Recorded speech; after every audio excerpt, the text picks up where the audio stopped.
Все, что сатана делает, это он пытается тебя убедить, что Бог против тебя. Бог знает лучше, когда ему себя проявить.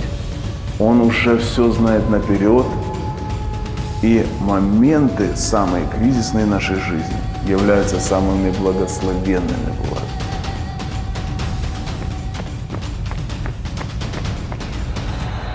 Очень часто нам за свои какие-то взгляды, которые нам дал Бог, за образы, которые нам дал Бог, за веру, которую нам дал Бог, нам нужно устоять в вере. Побеждающий наследует все. Вырваться из оков, которые дьявол подстраивает нам. Знаете, такие капканы, одна неприятность за другой, одна за другой, одна за другой. И эти неприятности, они как будто бы пулеметная очередь, да, и они настроены на то, чтобы убедить тебя, что у тебя все плохо и будет еще хуже.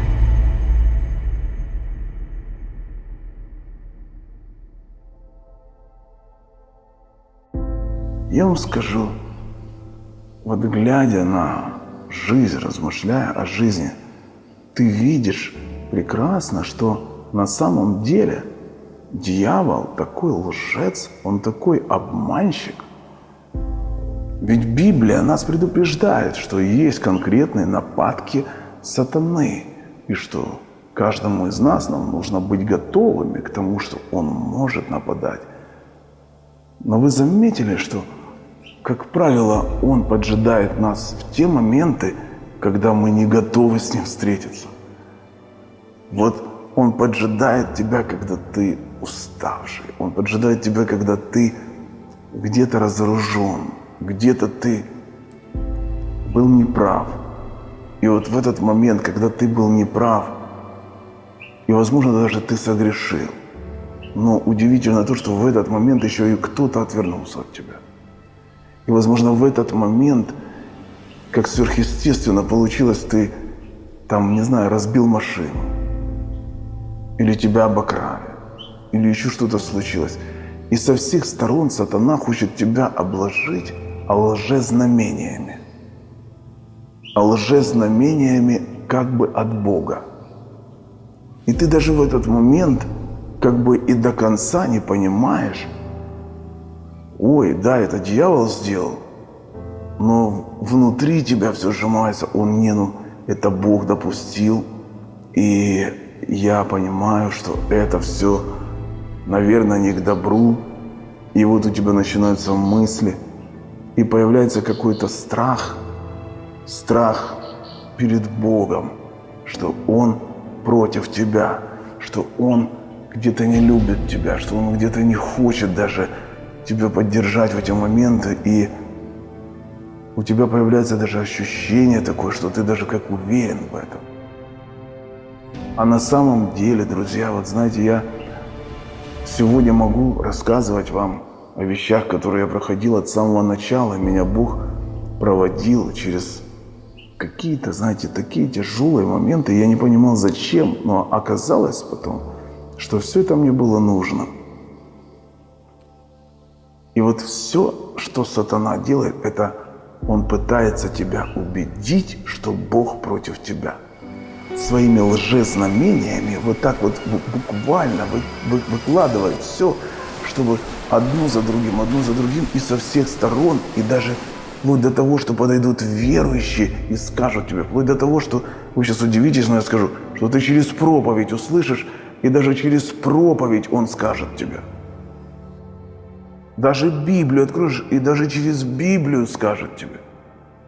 Вот это, знаете, вот вы должны знать, и все только ради того, чтобы ты поверил, что Бог против тебя, что Бог, Он тебя, вот, понимаешь, любил, и вот ты не поймешь, у тебя внутри конфликт, ну как же так, ты пришел к Богу, вот я помазание сейчас переживаю прямо, ты пришел к Богу, Он тебя любил, у вас такие были переживания, ты так радовался, но вдруг, вот сейчас, может быть, прошли уже годы, как ты верующий, может, прошли там, я не знаю, у кого-то полгода, у кого-то 5 лет, у кого-то 10 лет, у кого-то 20 лет.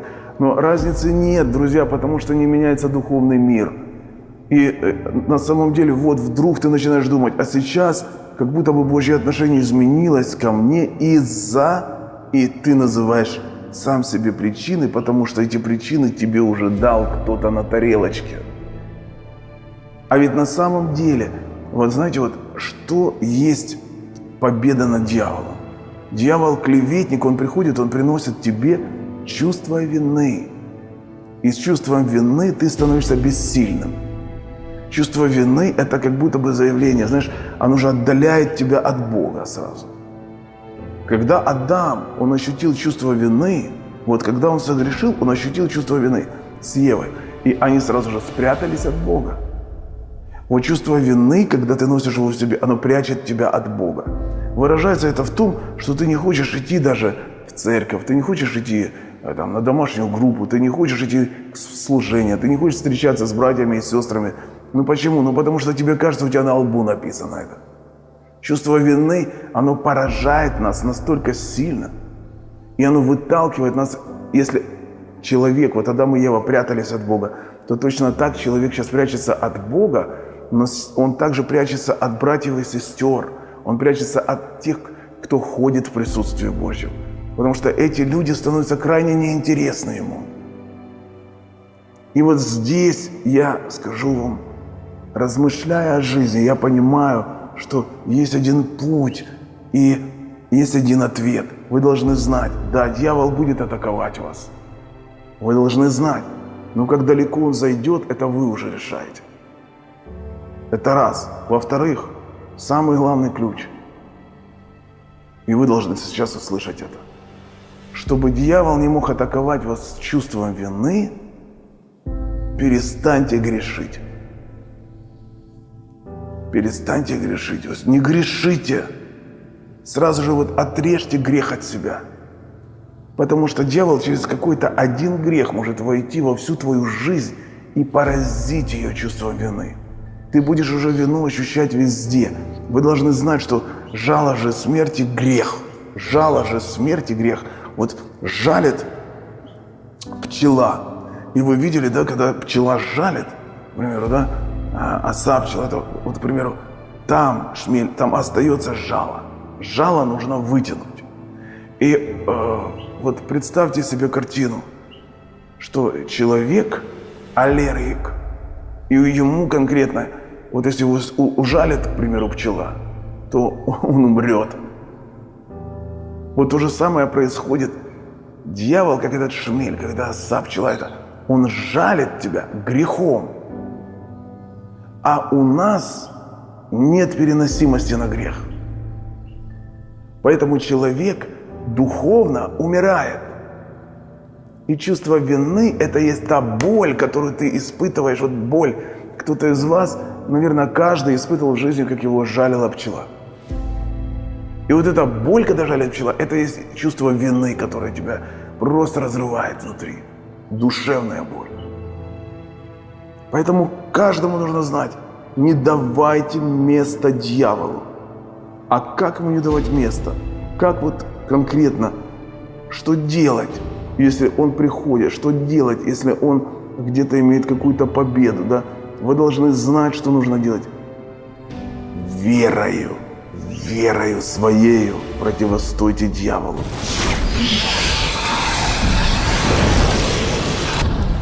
Начинайте возрастать верой. В вере возрастать – это реально, когда вы находитесь в Слове. Вера от слышания, слышание от Слова Божьего. И многие не понимают, думают, что просто ты читаешь Библию и все. Нет, нужно наставление в вере, нужно дух откровения на проповеди, нужен дух откровения в тебе. Слово Божье в оригинале пишется «рема», то есть снятие вуали, открытие, то есть ты видишь. Ты должен знать, что вы познаете истину, и истина сделает вас свободными. Поэтому сегодня, когда мы размышляем о жизни, мы должны знать, сатана Он занят тем, дьявол, клеветник, змей, понимаете? Он может быть вот так рядом с тобой. И поймите, это просто творение Божье. Но дьявол может быть крутиться вокруг тебя, и он может нападать на тебя. И он особенно нападает, знаете, на тех людей, которых он очень сильно боится. Часто так бывает, что ты вот оказался где-то, где уже тебе даже говорят, дьявол не знает будущего. Однако он смотрит на человека, слышит, что Бог говорит человеку через других людей, что Бог говорит через каких-то духовных личностей, что Бог говорит. И знаете что? И дьявол работает с людьми тысячи лет. Он их вычисляет буквально. И когда он видит, что человек опасный, он начинает на него нападать особенно. И вот он обкладывает тебя этими лжезнамениями, чтобы ты поверил. Он внедряет грех. Он берет твою похоть конкретно. Он берет твою слабость. Он берет то, что тебе передалось по роду. Он берет то, что ты приобрел в жизни. Он берет то, где ты либерален, где ты не понял, что нужна граница, что ты должен отсечь это от жизни. И там, где открыта дверь, он туда приходит. И вот он как змей проползает туда. Знаешь, змей, он пробирается, проползает. И вот он проползает, и он контролирует твою жизнь. Он контролирует. Ты можешь быть даже служителем, он будет контролировать все полностью. Ты должен знать, вера, она растет тогда, когда ты начинаешь жить словом. Дьявол, лжец, он дает тебе свое слово. Ведь он проползает в чем? В мыслях. Он проползает в поле битвы. Это разум.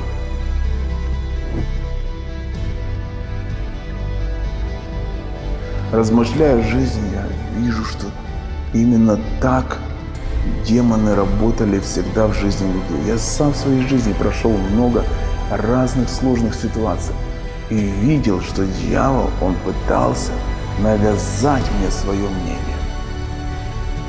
Но никогда не переступайте границы. Никогда не переступайте. Знайте, Бог праведен, Бог свят, Бог верен. Бог покажет себя. Если вам тяжело ждать, и вам кажется, что время сейчас Ему показать себя, да, может такое быть, что это твое, ты уверен в этом, и я это все проходил много раз. Послушай, но знай одну вещь, Бог знает лучше, когда Ему себя проявить.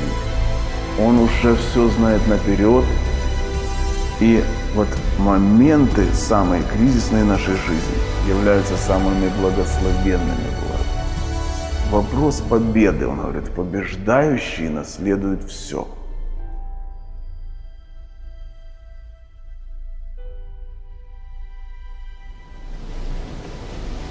Не сдавайся.